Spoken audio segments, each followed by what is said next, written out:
الحمد لله رب العالمين والصلاة والسلام على سيد الأنبياء والمرسلين۔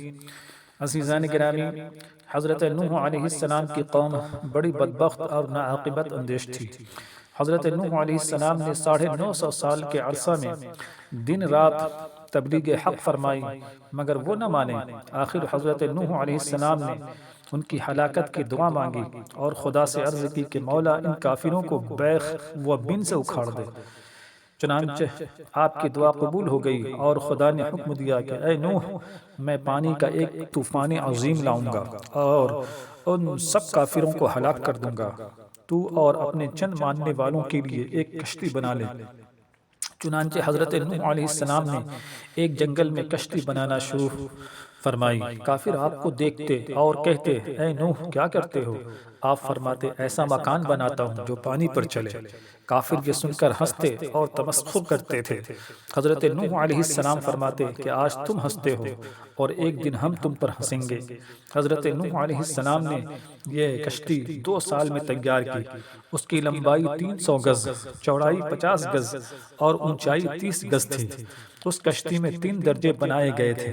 نیچے کے درجے میں وحوش اور درندے، درمیانی درجہ میں چوپائے وغیرہ اور اوپر کے درجہ میں خود حضرت نوح علیہ السلام اور آپ کے ساتھی اور کھانے پینے کا سامان۔ پرندے بھی اوپر کے درجہ میں تھے۔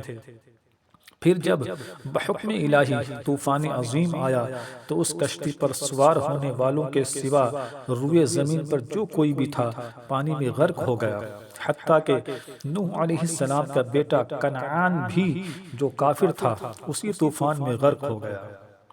سبق: خدا کی نافرمانی سے اس دنیا میں بھی تباہی و ہلاکت کا سامنا کرنا پڑتا ہے، اور اللہ اور اس کے رسول پر ایمان اور ان کی اطاعت سے ہی دونوں جہاں میں نجات و فلاح مل سکتی ہے۔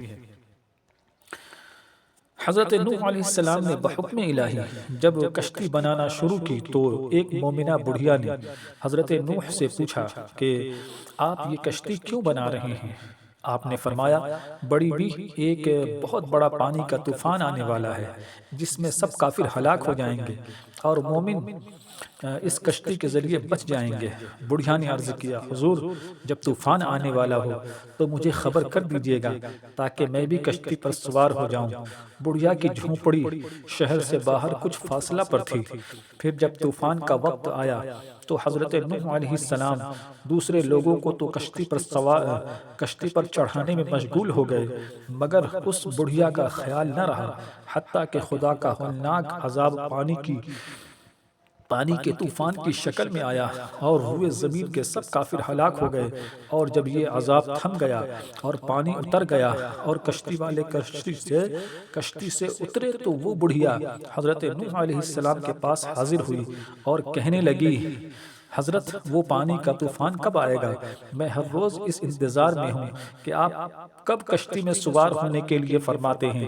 حضرت نے فرمایا بڑی بھی طوفان تو آ بھی چکا اور کافر سب ہلاک بھی ہو چکے اور کشتی کے ذریعے خدا نے اپنے مومن بندوں کو بچا لیا، مگر تعجب ہے کہ تم زندہ کیسے بچ گئیں؟ عرض کیا اچھا یہ بات ہے، تو پھر اسی خدا نے جس نے آپ کو کشتی کے ذریعے بچا لیا مجھے میری ٹوٹی پھوٹی جھونپڑی ہی کے ذریعے بچا لیا۔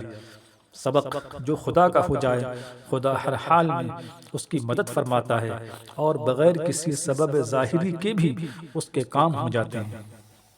الحمدللہ رب العالمین۔